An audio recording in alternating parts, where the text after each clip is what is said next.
우리에게 놀라우신 은혜와 축복과 능력으로 함께 해주시기를 간절히 소원합니다.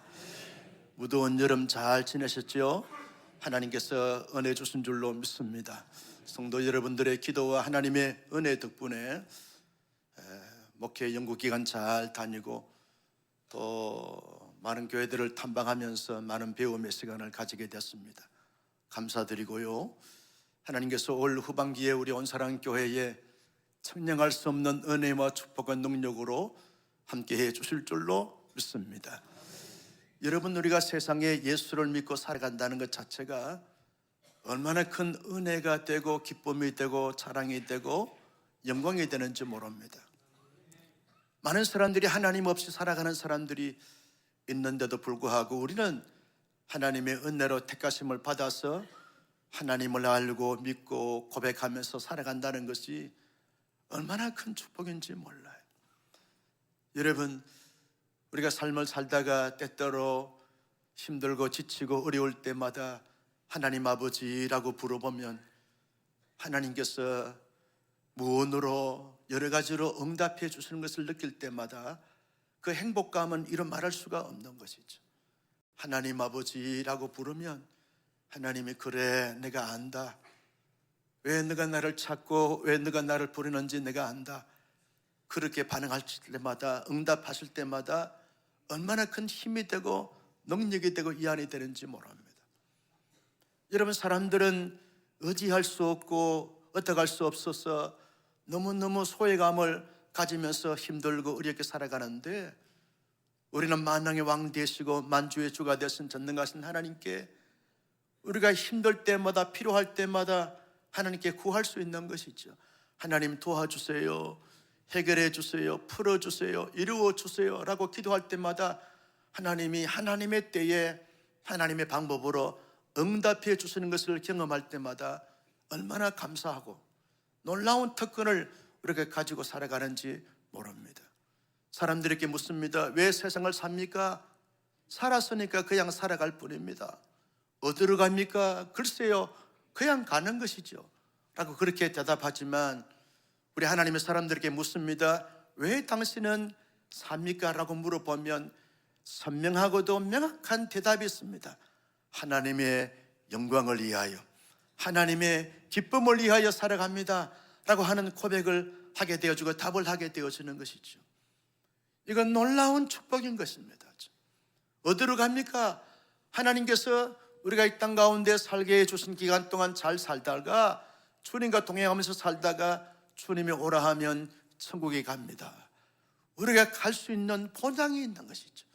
저 천국을 바라보면서 나그네 길을 하나님을 의지하면서 하나님께 도움을 구하면서 살아가는 이 세상살이가 여러분, 그렇지 않는 사람들에 비해서 얼마나 큰 특권과 권세와 영광과 축복이 있는지 모릅니다.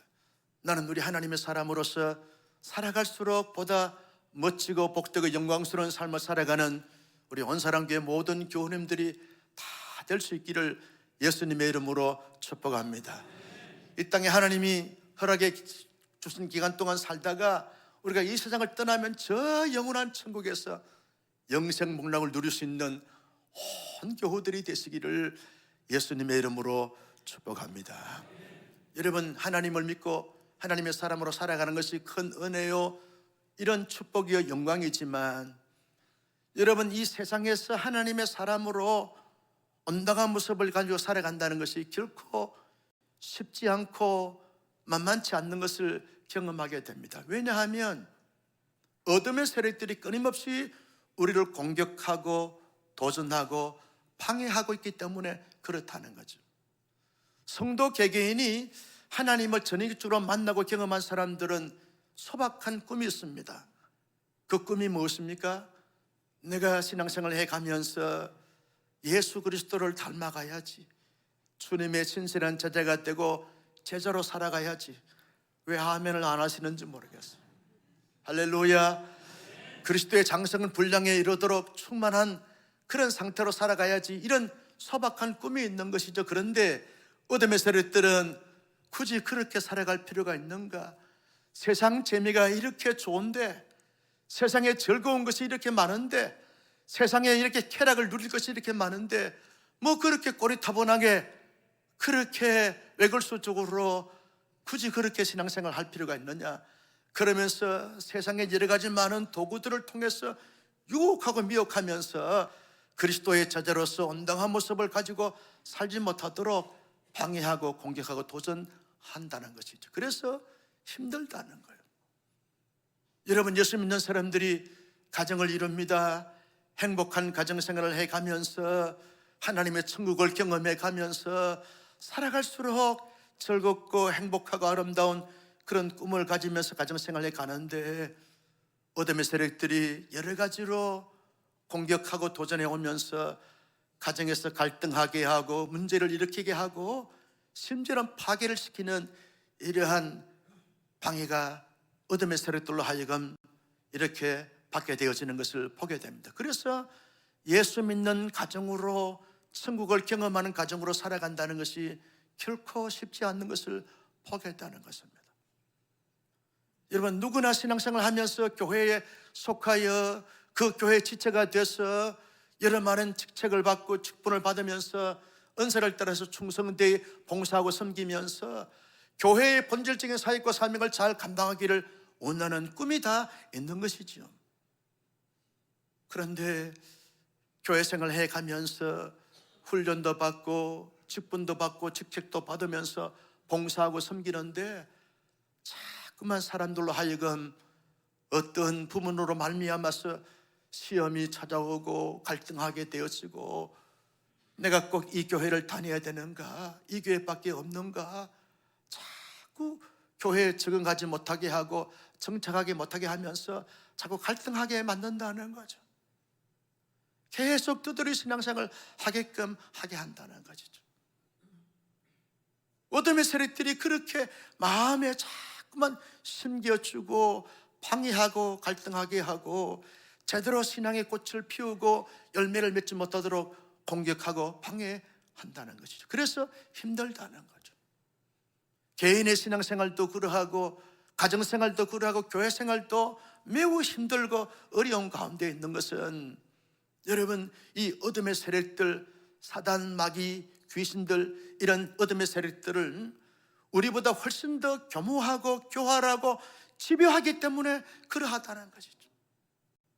얼마나 우리를 공격하고 도전해오는 이 영적 어둠의 세력들이 아주 교활하고 교모하고 아주 집요하냐 하면, 예수님께 와서 시험하는 이 마귀, 사탄, 귀신들의 모습을 보면, 이 정체를 보면 우리가 알 수 있는 것입니다. 여러분, 예수님께서 이제 공생의 사역을 하시기 위해서 세례 요한에게 세례를 받습니다. 요단강에서 올라오는데 하늘이 열리고 비를 같은 성령이 임하면서 음성이 들립니다. 이는 내 사랑하는 아들이요 내 기뻐하는 자다. 하나님께서 예수님을 하나님의 아들로서 세상에 선포하는 것이죠. 대관식을 하게 되어지는 것이죠. 하나님의 아들로서 이제 공생의 사역을 본격적으로 시작할 그 즈음에 예수님이 강야로 나가서 40일 동안 금식하면서 기도하셨습니다. 여러분, 금식을 40일 동안 해보신 경험이 있는 사람은 손 내리세요. 여러분, 쉽지 않습니다. 예수님도 똑같이 우리와 같은 성령을 가진 분이시기 때문에, 여러분, 40일 금식하게 되어지면 다 기진맥진 탈진된 상태에 있게 될 수밖에 없는 거죠. 온 몸이 살과 물이 빠지면서 뼈만 앙상하게 남은 아주 야인 모습을 가진 예수님의 모습 아니겠습니까? 아무튼 힘이 없고 기력이 없는 것이죠. 너무너무 배가 고파서 지친 상태에 하루하루 견딜 수밖에 없는 그 예수님께 이 어둠의 세력에 와가지고 이렇게 말합니다. 이 돌돌로 떡덩이 되게 하라. 이 돌돌로 떡덩이 되게 하라. 예수님께 가장 생리적인 욕구, 가장 시급한 문제, 가장 절박한 문제, 가장 기급한 문제, 그 문제를 가지고 가장 예수님께 약한 부분들을 가지고 사단이 시험을 겁니다. 얼마나 교활합니까? 얼마나 사악합니까? 얼마나 집요합니까? 얼마나 끈질긴 존재인지 몰라요. 예수님이 무엇이 약한가? 어떻게 시험하면 걸려서 넘어질 것인가? 누구보다도 잘 아는 존재가 뭐냐면 어둠의 세력들이라는 것이지요. 그래서 예수님이 많이 힘들고 어려웠던 것입니다. 예수님께 이렇게 인간의 생리적 욕구를 가지고 시험을 건 어둠의 세력들은 오늘 우리에게도 마찬가지입니다. 우리의 개인이나 우리의 교회나 우리의 가정 공동체 속에 가장 약한 부분들을 가지고, 가장 중요한 부분들을 가지고, 가장 긴급한 문제를 가지고 시험을 겁니다. 그래서 많은 사람들이 그 시험에서 흔들리게 되고 무너지게 되어지는 것을 보게 되어진다는 거죠. 어둠의 세력들은 예수님의 생리적인 욕구, 가장 취약하고 약한 부분들을 가지고 시험했을 뿐만 아니라 예수님의 무엇을 가지고 시험합니까? 예수님이 성전의 꼭대기에 데려올라가서 뛰어내리라. 그러면 너가 믿는 하나님께서 사자를 보내서 너를 잘 받쳐줄 것이 아닌가. 이 두 번째 시험에는 두 가지 의미가 있습니다. 하나는 하나님을 시험하는 것이죠. 하나님이 과연 살아계시면 너가 성전 꼭대기에 뛰어내릴 때 그 사자가 너를, 천사가 너를 받들게 되었으면 하나님이 존재하는 것이고 너를 사랑하는 것이고, 받치지 않으면 하나님이 존재하지 않고 하나님이 너를 사랑하지 않는 것이 아닌가. 하나님을 시험하게 하는 시험을 사단이 하고 있는 것이죠. 여러분, 하나님은 시험의 대상이 아니라 경배와 섬김의 대상인 줄로 믿으시면 아멘. 하나님을 시험해서는 안 된다는 거죠. 내가 40일 작전 기도했는데 하나님이 응답해 주지 아니하면, 내가 원하는 대로 응답해 주지 아니하면 나의 하나님이 아니라고, 하나님은 살아계시지 않는다고, 이런 태도와 자세를 가지고 기도하는 것은 하나님을 시험하는 것이죠. 내가 하나님께 11조 했는데 하나님이 내 수입을 끊으면 하나님이 아니라고, 하나님을 시험 삼아서 내가 11조 한번 해보겠노라고, 이건 온당한 11조가 아닙니다. 많은 사람들이 하나님을 시험하는데, 하나님을 시험하는 것은 사탄이 주는 도구라는 것이죠. 너 하나님 시험해봐. 너 진짜 하나님이 살아계신가, 하나님이 너를 도와주시고 너를 사랑하는가 한번 시험해보라고 자꾸 사단이 부추기는 것이죠. 예수님께 그렇게 부추겼습니다. 또 하나의 두 번째 시험의 의미는요, 너가 성전 꼭대기에 뛰어내리게 되면 성전에 예배하러 참여했던 모든 사람들이 너를 보면서 이야, 대단하구나, 인기 짱 최고, 그렇게 부추기게 되어지는 것이죠. 인간에게는 심리학자 메슬로우가 인간에게는 5가지 욕구가 있다는 거예요. 하나는 생리적인 욕구가 있다는 거죠. 두 번째는 안전에 대한 욕구가 있다는 거예요. 누구든지 안전하게 살길 원한다는 거예요. 세 번째는 이 사회적 욕구가 있다는 거예요. 누구나들 사회에 더불어서 속하여 살기를 원하는 욕구가 있다는 것이죠. 네 번째는 이 존중에 대한 욕구가 있다는 것이죠. 누구에게나 사람들이 인정받고 존중받고 인기를 얻고 하는 욕구가 있다는 거예요. 다섯 번째는 자아 실천에, 자아 존중의 실천에 어떤 욕구가 있다는 것이죠. 성취의 욕구가 있다는 거죠. 욕구 가운데 인정의 욕구, 존중에 대한 욕구, 이것이 사람들에게 있는데, 이 어둠의 세력들은 얼마나 집요하고 교활하고 교묘한지 인정에 대한 욕구, 인기에 대한 욕구를 알고서 뛰어내려봐. 이걸 가지고 시험의 도구로 삼아서 시험하게 되어진다는 거죠. 오늘 우리에게도 마찬가지입니다. 가정생활을 하고 교회생활을 하고 사회생활을 하는데 아무도 나를 알아주지 않고 인정해 주지 않아요. 이럴 때 자꾸 스스비가 찾아오고 소외감이 자꾸 드는 것이죠. 제가 이제 제 아내와 함께 다른 교회를 이제 탐방하면서 예배를 드리는데 아무도 나를 알아주지 않아요. 온 사람 교회 오면 목사님 보고 싶었어요.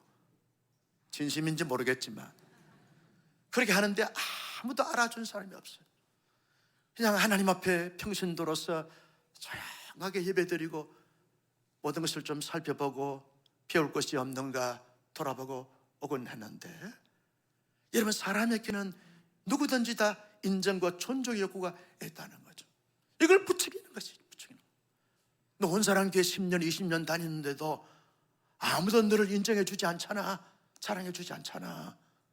너 그런 교회 다닐 거야 계속? 이게 사탄이 주는 시험이라는 거예요. 그래서 힘든다는 거예요. 세 번째, 여러분, 이 사탄이 준 시험이 뭡니까?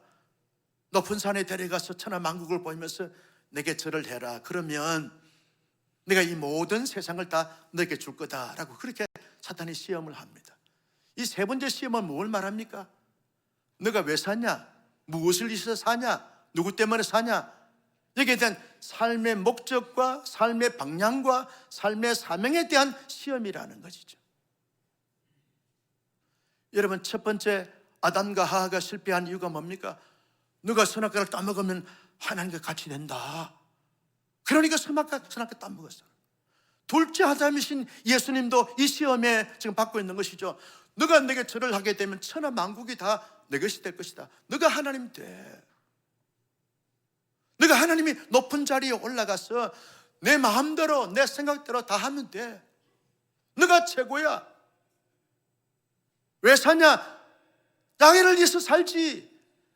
내가 무엇을 먹을까, 무엇을 마실까, 무엇을 입을까 하는 나 최고를 위해서 사는 거야. 이걸 끊임없이 사탄이 부추기게 되어지는 것이죠. 가정을 가졌습니다. 이 가정의 누구냐? 나다, 나. 모든 가족이 나 중심이 돼야 되고, 교회도 모든 교회가 나 중심이 돼야 돼. 내가 한마디 하면 일사천리로 쫙 통해야 되지. 내 말에 태클을 걸거나 시비를 걸게 되면 나는 이 교회에 존재할 필요가 없어. 자기가 최고. 이게 사탄이 주는 시험이라는 것이죠. 그래서 여러분, 인간의 생리적인 욕구나 인정에 대한 욕구나 실현에 대한 욕구, 이런 욕구를 사탄이 다 알고 인간의 심리 상태나 인간의 정황이나 삶의 형편과 처지를 다 알고 시험하기 때문에 교묘하다는 거예요.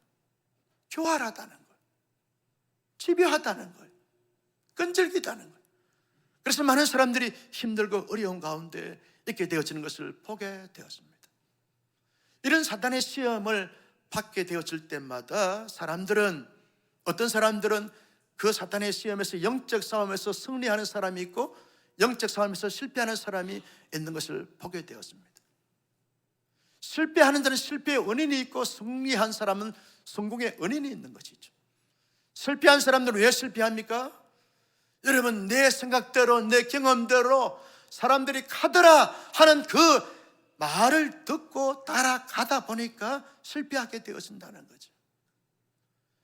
인간보다 어리석게 되었으면, 무지하게 되었으면 얼마든지 인간의 지혜로, 인간의 전략으로, 인간의 전술로, 사람들의 방법으로 승리할 수 있지만 인간의 생각과 지혜와 지성보다 훨씬 더 탁월한 것이 어둠의 세력들이라는 거죠. 그래서 영적 싸움은 내 힘과 능력과 지식을 가지고 안 된다는 거죠. 무엇으로 말미암아 승리할 수 있는가? 예수님처럼 하나님의 영권을 가지게 될 때 승리할 수 있는 줄로 믿었으면 아멘. 내 영권이 아니라 하나님이 주시는 하나님의 영권, 내 힘이 아니라 하나님의 영권을 가져야만, 영적인 권세를 가져야만 승리할 수가 있게 되어지는 것이죠. 예수님은요, 하나님이 주시는 하나님의 영권을 가져서 사단을 물리치고 승리했던 것을 보게 되었습니다. 나는 우리 온사랑 교회가 올 후반기에 하나님이 주신 영권을 잘 소유하여 어둠의 세력들이 공격하고 대적해 올 때마다 끈끈이 물리치고 승리할 수 있는 하나님의 사람들이 다 될 수 있기를 예수님의 이름으로 축복합니다. 여러분, 예수님이 가졌던 하나님의 영권은 어떻게 해서 우리가 가질 수 있는 것입니까? 예수님께서 사탄이 시험할 때마다 예수님이 가졌던 무기가 무엇입니까? 첫 번째 시험에서 사탄이 가졌던 무기는요, 신명기 8장 3절 말씀에 이렇게 말합니다. 같이 보실까요? 시작. 너를 낮추시며 너를 줄이게 하시며 또 너도 알지 못하던 내 조상들도 알지 못하던 만나를 내게 먹이신 것은 사람이 떡으로만 사는 것이 아니요 여호와 입에서 나오는 모든 말씀으로 사는 줄을 내게 알게 하려 하심이니라. 사단이 시험할 때마다 예수님께서 이렇게 말씀하십니다. 신명기 8장 3절 말씀을 인용하면서 사람이 떡으로만 살 것이 아니야, 여호와의 입에서 나오는 말씀으로 말미암아 살 것이라. 이 말은 예수님은 하나님의 말씀으로 늘 무장했다는 것이죠. 예수님은 40일 금식했는데 먹고 입고 마시는 떡보다도 언제나 하나님의 말씀을 주야로 묵상하다 보니까 말씀이 능력이 되어졌어요. 말씀이 능력이 되어졌다는 거예요. 먹는 문제보다도 더 여기의 양식에 더 예수님은 집중하고 관심을 가졌기 때문에 말씀의 그 힘, 말씀으로부터 오는 그 영적인 권세, 영적인 그 힘을 가지기 때문에 먹는 문제 가지고 인간의 생리적인 욕구를 가지고 도전해 와도 거기에 흔들리지 않고 물리치게 되어지고 승리하게 됐던 것을 보게 되었습니다. 여러분, 두 번째 시험에서 성령께서 뛰어내리라 라고 말할 때 예수님께서 하신 말씀이 신명기 6장 16절 말씀에서 이렇게 말합니다. 같이 볼까요? 시작. 너희가 마사에서 시험한 것 같이 너희의 하나님 여호와를 시험하지 말라. 하나님을 시험하지 말라. 하나님은 시험의 대상이 아니야. 하나님이 인간을 시험의 대상으로 삼을 수 있지만 인간은 하나님을 시험의 대상으로 삼는 것이 아니야. 언제나 하나님은 경배의 대상이고 섬김의 대상이고 송축의 대상이지 하나님을 시험하지 말라. 예수님은요, 그 마음속에 언제나 만왕의 왕 되시고 만주의 주가 되신 전능하신 하나님을 늘 온 마음과 온 정성을 다하여 경배하고 섬기는 삶이 습관화가 되어졌다는 거죠. 세 번째 시험에서 뭐라고 말합니까? 천하만국을 보여주면서 내게 절을 하라. 그럴 때 예수님이 사탄아 물러갈지어다 라고 말하면서 신명기 6장 13절 말씀을 인용하십니다. 같이요, 시작. 내 하나님 여호와를 경외하며 그를 섬기며 그의 이름으로 맹세할 것이니라. 그러면서 물리쳤어요. 하나님을 경배하고 하나님 중심으로 삶을 살아가는 것이 중요한 것이지, 얼마나 가졌느냐, 얼마나 높으냐, 얼마나 이름이 알려졌냐, 이게 중요한 것이 아니야. 중요한 것이 아니야. 중요한 것은 하나님을 경배하고 하나님을 섬기고 하나님 중심으로 살아가고 하나님의 도를 따라 묵묵하게 신실하게 살아가는 그 삶 자체가 중요한 거지. 예번 많이 가져도 하루 3끼만 먹고, 적당히 가져도 하루 3끼만 먹고 그렇게 살지 않습니까? 내가 주인이 되는 것이 아닙니다. 하나님이 나에게 주인이 되어지고 하나님이 공동체의 주인이 되어야 되는데 자꾸만 내가 주인 되고자 하는 것이죠. 이런 사단의 아주 교모하고 교활한 시험 앞에 예수님이 물리친 것은 하나님의 말씀으로 다 무장됐다는 거예요. 영적인 권세가 어디에서부터 나오는가? 하나님의 말씀으로부터 나오는 줄로 믿었으면 아멘. 말씀이 능력이 되어지고 말씀이 권세가 되는 줄로 믿습니다. 다윗은 그래서 알았어요. 세상에 살면서 가장 기쁘고 즐거운 것이 무엇인가라고 말할 때 하나님의 말씀을 묵상하고 그 말씀을 지켜 행하는 것이 내 인생에서 가장 기쁘고 즐거운 것이라는 사실을 알았어요. 그래서 다윗은 시편 1편 2절에서 이렇게 말합니다. 같이요, 시작. 오직 여호와의 율법을 즐거워하여 그의 율법을 주야로 묵상하는도다. 다윗은요, 이 땅에 살면서 많은 것을 가졌고 이뤄봤지만 자기의 마음에, 자기의 영혼에 가장 즐거움이 언제냐? 하나님의 말씀을 주일날 묵상할 때 그 말씀을 통해서 진리를 깨닫고 하나님의 임재를 경험하고 하나님의 지혜를 가지게 될 때 가장 즐거움이 했다는 거죠. 이런 말이 있어요. 사람이 하루를 즐기기 위해서는, 즐거움을 위해서는 이발을 하라는 거예요. 빠마를 하라는 거예요. 그럼 하루 즐겁다는 거예요. 새로운 자동차를 사라는 거예요. 그러면 일주일이 즐겁다는 거예요. 일주일 지나고 나면 지나가던 사람이 키스를 내고 더 이상 기쁘지 않다는 거예요. 여러분, 한 달의 기쁨을 위해서는 집을 사라는 거예요. 집을.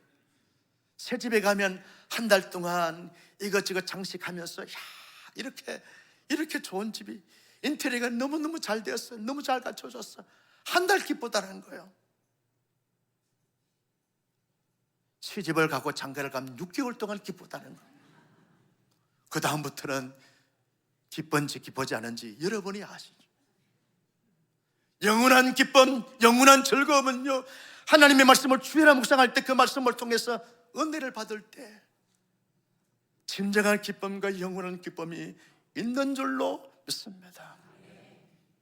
제가 요즘요, 마태복음부터 쫙 다시 이제 읽고 묵상하는데 하루에 20장 정도 쫙 읽으면서 1시간 반 정도, 2시간 정도 이렇게 말씀을 쭉 읽어 내려가는데,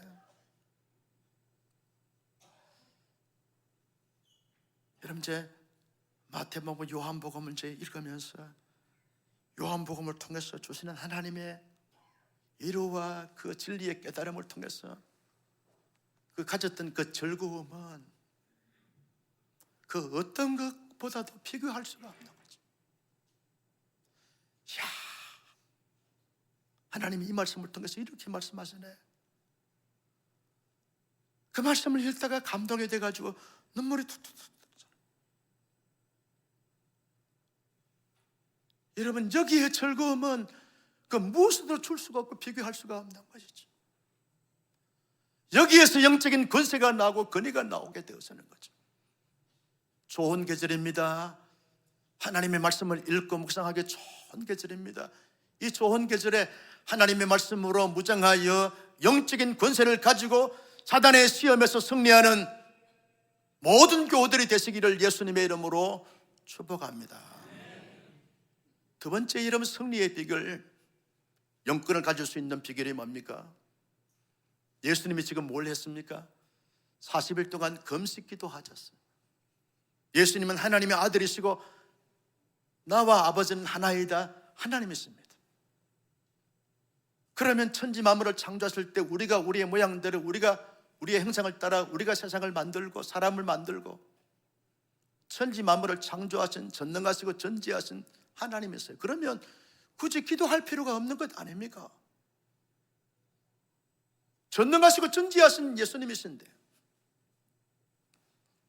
그런데 예수님은 40일 동안 금식하며 기도하셨어요. 예수님은 온전한 인간이시기 때문에 이 땅에 하나님의 사명을 감당하려고 하니까 하나님의 함께 하심과 도우심과 인도하심을 필요로 한 것이죠. 그래서 강야로 나가서, 여러분, 성전에서가 아닙니다. 기도원에서가 아닙니다. 좋은 펜션에서가 아닙니다. 황량한 사막 불판에 가서 아무것도 없는 척박한 땅에 가서 나홀로 하나님과 깊이 독대한 것이죠. 결과가 뭡니까? 그 척박하고 황량한 사막 불판에서 깊은 기도에 들어가는데 성령이 충만했습니다. 여기에서 예수님의 영권이 주어지게 되어진 것이죠. 여러분, 예수님의 영권을 가지기 위해서는 우리가 우리의 힘으로, 노력으로 안 됩니다. 모든 것을 내려놓고 모든 것을 감수하고 하나님의 보좌 앞에 나가는 것이죠. 하나님께 간구하는 것입니다. 하나님, 주님 앞에 왔습니다. 회개도 하고 간구도 하고 울기도 하고 하나님을 멍하니 쳐다보면서 묵상도 하고 하나님의 임재를 경험하게 되어지는 것이죠. 거기에서 영권이 나오게 되어지는 것입니다. 내일부터 한 주간 특별 새벽 부흥회를 통해서 기도의 영이 우리 가운데 부어지기를 예수님의 이름으로 축복합니다. 그래서 올 후반기에 어떤 사단이 개인적으로, 가정적으로, 교회적으로 오는 시험이 있다 할지라도 당당히 끈끈이 물리치면서 승리하는 온 교회, 온 교우들이 다 될 수 있기를 예수님의 이름으로 축복합니다. 예수님께서 제자들을 보내시면서 권세를 주셨어요. 병도 고치고 귀신도 쫓아낼 수 있는 권세를 주셨는데, 한 아버지가 자기 아이를 데리고 예수님의 제자들에게 왔을 때 제자들이 그 귀신을 물리치지 못했어요. 그때 그 아버지가 제자들이 안 되니까 예수님께 와서 할 수 있거든, 내 아이의 귀신을 좀 물리치려 달라고. 근데 예수님께서 할 수 있거든이 무슨 말이냐? 믿는 자에게는 능치 못함이 없느니라, 그렇게 말씀하시면서 물리쳐 주셨어요. 제자들이 부끄럽고 창피하잖아요. 그러니까 살짝이 예수님께 가서 묻습니다. 예수님은 귀신을 물리쳤는데 우리는 왜 안 됩니까? 우리는 왜 안 됩니까? 안 되는 이유가 뭡니까 도대체? 예수님은 되고 왜 안 됩니까? 예수님이 우리에게 권세를 주셨는데도 왜 예수님은 되고 우리는 안 됩니까? 그때 예수님께서 하신 말씀이 마가복음 9장 29절 말씀이 이렇게 말합니다. 같이요, 시작. 이르시되 기도 외에는 다른 것으로는 이런 종류가 나갈 수 없느니라 하시니라. 기도 외에는 이런 유가 나갈 수 없다는 거예요. 이 말씀의 의미가 뭡니까? 하나님의 영권은 기도 외에는 나갈 수가 없다는 거예요. 여러분, 우리 모두 함께 우리의 지성과 우리의 실력과 우리의 능력을 다 내려놓고 만왕의 왕 되시고 만주의 주가 되신 전능 하나님께 나아가서 주님 도와주세요, 주님 역사해 주세요, 주님 기름 부어주세요, 주님의 능력이 필요합니다. 부르짖고 간구하고 사모함으로 말미암아 주께서 주시는 하늘의 영권을 가지고 모든 싸움에서 승리하는 멋지고 위대한 영광스러운 하나님의 사람들이 다 될 수 있기를 예수님의 이름으로 축복합니다. 마지막으로 예수님께서 사탄에게 말씀하신 마지막 시험의 정답이 뭡니까? 여러분 10절 말씀을 다 같이 보실까요? 10절입니다. 시작. 이에 예수께서 말씀하시되 사탄아 물러가라. 기록되었을 때 주 너의 하나님께 경배하고 다만 그를 섬기라 하였느니라. 여러분, 왜 예수님께서 이 말씀을 하셨습니까? 예수님의 삶이 하나님을 경배하고 늘 섬기는 삶이 습관화가 되고 체질이 됐다는 거예요. 예수님이 이 땅에서 어떤 고난을 당하고 어떤 소외를 당하고 어떤 배신과 배반을 당해도 언제나 예수님은 그 마음으로 하나님을 경배하고 하나님을 섬기는 삶을 사셨어요. 이게 예수님의 목적이고 예수님의 비전인 것입니다. 하나님을 경배하고 섬기는 차원에서 십자가를 지신 것이죠. 고난당하신 것이죠. 배신을 당한다 할지라도 그 배신 때문에 우울해하지 않고 하나님을 경배하고 하나님을 섬기는 차원으로 재해석을 했던 것인 것입니다. 여러분, 하나님의 영권은 어디서 오는가? 만왕의 왕 되시고 만주의 주가 된 전능 하나님을 온 마음과 온 정성을 다하여 예배할 때, 하나님을 섬길 때 하나님이 그 예배 가운데 임하여 주심으로 말미암아 위로해 주시고 지혜를 주시고 담대함을 주시고 능력을 주셔서 그 영권을 가지게 하시는 하나님 되심을 우리가 알 수 있게 되어지는 것이죠. 8월 셋째 주에 총신의 교수님이 오셔서 제자도에 대한 말씀을 하셨는데, 그때 산부 예배에 제 친구 선교사님이 아주 이렇게 훌륭한 선교사님이 예배에 참석을 했던가 봐요. 제가 있는 줄 알고 오셨는데, 그래서 이제 카톡이 왔어요. 선교지에 있을 때 카톡이 왔어요. 한 목사님, 온사랑교회 산부 예배에 참석을 했는데 성도들이 얼마나 예배를 잘 드리는지 아멘 좀 해보세요. 성도들이 얼마나 예배를 잘 드리는지, 결단 찬양 기도할 때 성도들이 정말 주님의 제자로서 신실하게 살겠다고 다짐하고 결단하는 것을 보면서 하나님의 임재를 경험하게 됐다고. 온전한 교회가 건강하게 성장하면서 사역을 감당하는 이유는 예배에 있구나. 예배에 있구나. 여기에 영적인 권위가 생기는 것입니다. 나는 지금까지도 그래 해왔지만 앞으로도 우리의 생애 속에, 우리의 신앙의 여정길에 늘 예배의 성공자가 되시기를 주님의 이름으로 축복합니다.